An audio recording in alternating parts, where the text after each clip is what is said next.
கர்த்தருடைய பரிசுத்தமான நாமம் மகிமைப்படுவதாக. ஆசீர்வாதமான ஒரு நல்ல காலவெளியிலேயும் அனுதின மன்னா என்கிற வேத தியானத்தினால் உங்களை சந்திப்பதில் மிகுந்த சந்தோஷம். ஒவ்வொரு நாளும் காலை தோறும் கர்த்தருடைய வார்த்தைகளை தியானிப்பது நமக்கு அது ஆசீர்வாதம். தொடர்ச்சியாக பரிசுத்த ஆவியானவரை குறித்த ஒரு வேத தியானத்தை நாம் தியானித்து கொண்டிருக்கிறோம். இந்த நாள் நம்ம எல்லாரும் கர்த்தரை ஆராதிக்கக்கூடிய நாள், ஆலயம் செல்லக்கூடிய ஒரு நாள். இந்த ஆலயம் செல்லக்கூடிய நாளுக்கும் பரிசுத்த ஆவியானவருக்கும் ஒரு நல்ல தொடர்பு இருக்கு பாருங்க. பல நேரத்தில் நம்மால் ஆலய ஆராதனைக்கு வருவதில் சிரமம் ஏற்படுகிறது. ஞாயிற்றுக்கிழமை வந்துட்டாலே ஆலயத்துக்கு போகணும்னு தோன்றதை விட ரெஸ்ட் எடுத்துடலாமா, இன்றைக்கு தூங்கி விடலாமா, அல்லது இன்றைக்கி விசேஷ நிகழ்ச்சி இருக்கிறதா, அதையெல்லாம் யோசித்து நம்ம கணக்கு போடுவோம். ஆனால் பரிசுத்த ஆவியானவர் இருந்தால், ஆவியானவர் உள்ளே இருந்தால் நீங்கள் ஒரு நாளும் ஆராதனைக்கு போகாமல் இருக்க முடியாது. வேதத்திலிருந்து ஒரு உதாரணம் சொல்ல விரும்புகிறேன்.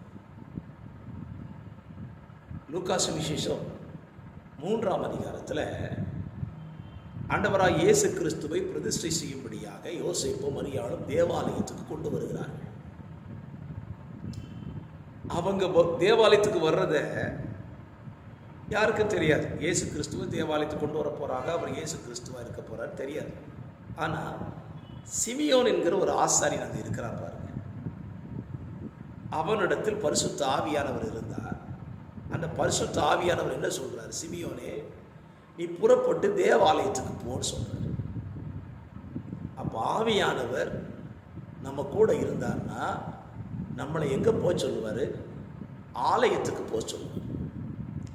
நீங்கள் ஆலயத்துக்கு வராமல் இருக்கிறீங்கன்னா உங்கள்கிட்ட ஆவியானவர் இல்லைங்கிறது தான் அர்த்தம்.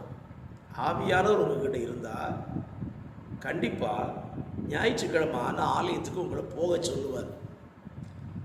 சிமியோனை எதுக்கு போக சொன்னார்? அவன் அதிக நாளாய் காத்து கொண்டிருக்கிற இரட்சண்யத்தை காணும்படி அவனை கொண்டு போக சொன்னார். சிமியோனுடைய காத்திருத்தலுக்கு ஒரு நல்ல பதில் அந்த ஆலயத்தில் கிடைக்க போகிறது.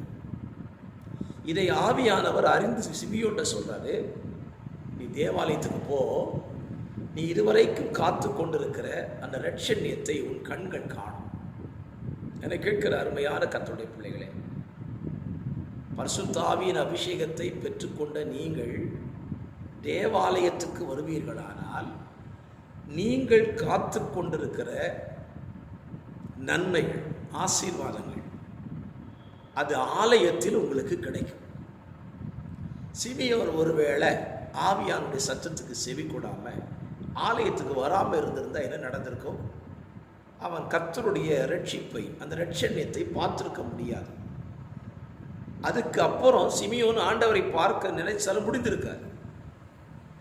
ஆகவே சிமியோன் ஆவியானுடைய சத்தத்துக்கு செவி கொடுக்கிறான். அவன் செவி கொடுத்ததுனால அவன் காத்திருந்த அந்த இரட்சண்யத்தை அவன் கண்கள் கண்டது. என்னை கேட்கிற கர்த்தருடைய பிள்ளைகளே, இந்த கால வேளையில், அதிகாலை வேளையில் உங்கள்கிட்ட தயவாய் கேட்டுக்கொள்வேன். இன்றைக்கு உங்களுக்கு தேவன் தந்திருக்கிற உங்கள் ஆலயத்தை, உங்கள் தேவனாகிய கர்த்தரை ஆராதிப்பதற்கு ஆயத்தமாகுங்க. வேறு எந்த வேலைக்கு நீ இடம் கொடுத்துடாதீங்க. இன்றைக்கு கர்த்தருக்கு கொடுக்க வேண்டிய நாள், நீங்கள் குடும்பமாய் ஆலயம் செல்ல வேண்டிய நாள். ஆகவே ஆலயத்துக்கு செல்லுகிற இந்த நாளை தவிர்த்து விடாதிருங்கள், தவிர்க்க முற்படாதிருங்கள். ஆவியானவர் உங்கள் கூட திட்டமாக இந்த காலவெளியில் பேசியிருப்பார். ஆவியானவர் பேசுகிற சத்தத்துக்கு நீங்கள் செவி கொடுத்துட்டீங்கன்னா நீங்கள் காத்திருக்கிற, எதிர்பார்க்கிற ஒரு ஆசீர்வாதம் இன்றைக்கு உங்களுக்கு கிடைக்கும். ஜெபிக்கலாமா?